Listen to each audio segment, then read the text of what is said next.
Welcome. Oh my goodness, to Putting the Rock Down, a podcast about addiction, healing, and the journey back to ourselves. This podcast is for people who have been the strong one, the dependable one, the one who kept going even when life got heavy. If you've ever felt like you've been treading water while carrying the weight of the world, you're not alone. Here we talk honestly about trauma, addiction, emotional triggers, and what it really takes to rebuild a life after survival mode. No judgment. Oh, yeah, no judgment, no pretending. Just real conversations about healing, resilience, and learning how to finally put the rock down. I'm your host, Nance, and I'm glad you're here. Welcome back to Putting the Rock Down. In the last episode, we talked about triggers. Those moments when something small in the present suddenly activates a much bigger emotional response. Today, we're going to talk about something incredibly important for recovery: emotional regulation. Because once we become aware of our triggers, the next step is learning how to calm the nervous system when those reactions begin. Most people in addiction recovery discover something surprising. We were never actually taught how to regulate emotions. We were taught how to suppress them, ignore them, work harder, push through, stay strong. But emotions don't disappear just because we ignore them. They get stored in the body. You might notice this physically. Your jaw clenches, your shoulders tighten, your fists close, your breathing becomes shallow. Your body shifts into a defensive posture. This isn't weakness. This is your nervous system preparing to protect you. When the brain senses danger, it activates a fight or flight response. Adrenaline increases, your heart rate increases, your muscles tighten, your body prepares for action. This response is incredibly useful if you're facing a real physical threat. But in modern life, many of our threats are emotional: conflict, criticism, feeling dismissed, feeling disrespected, feeling misunderstood. The body reacts as if the situation is dangerous, even when it's not physically threatening. This is why emotional regulation becomes an important skill in recovery, because the goal isn't to eliminate emotions. The goal is to learn how to experience emotions without becoming overwhelmed by them. One of the simplest tools we have is breathing. When you're triggered, your breathing usually becomes shallow and fast. Your body is preparing for action.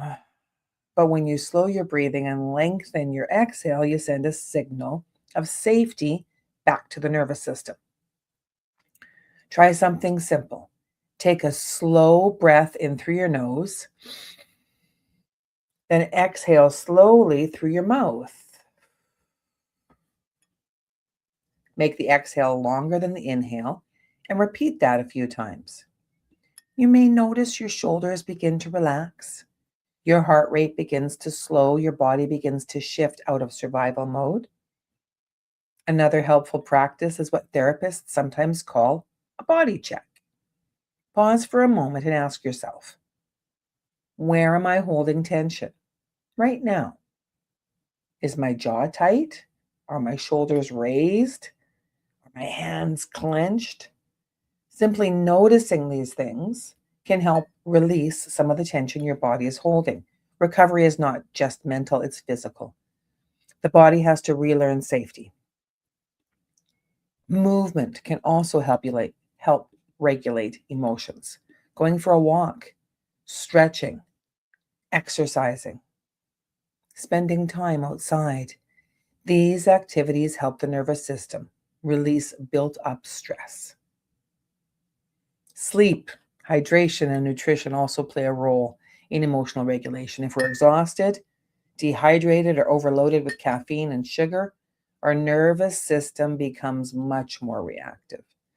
Sometimes the most compassionate thing you can do for yourself is simply ask, have I slept enough? Have I eaten? Have I been outside today? Have I moved my body? These small things may sound simple, but they create the foundation for emotional stability. Another powerful tool in emotional regulation is curiosity. Instead of judging yourself for your reaction, try asking a question. What am I feeling right now? What belief might be getting activated? What does this situation remind me of? Curiosity reduces shame, and when shame decreases, healing becomes one of the most important lessons in recovery. Remember, emotions are temporary, they rise, they peak, and eventually they pass.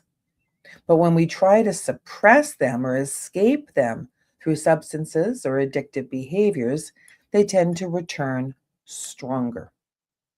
Learning to sit with emotions, well, that's a thought, right? Even uncomfortable ones, is part of rebuilding trust with yourself. And the more you practice emotional regulation, the easier it becomes. Your nervous system begins to learn that not every intense emotion is a threat. You begin responding instead of reacting. You begin choosing your actions instead of being controlled by them. That's where real freedom begins. So today I want to leave you with a simple reflection.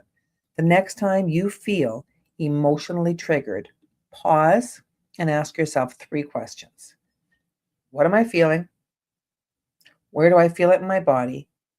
And what might help my nervous system feel safe right now? Sometimes the answer is as simple as breathing. Sometimes it's stepping outside for fresh air. Sometimes it's reaching out to someone you trust. Recovery is a process of learning new ways to care for yourself. And every time you pause, instead of reacting, you are strengthening that process. Thank you for joining me for another episode of Putting Down the Rock. Until next time, take care of yourself. And remember, you don't have to fight every emotion that shows up. Sometimes healing begins with a single breath.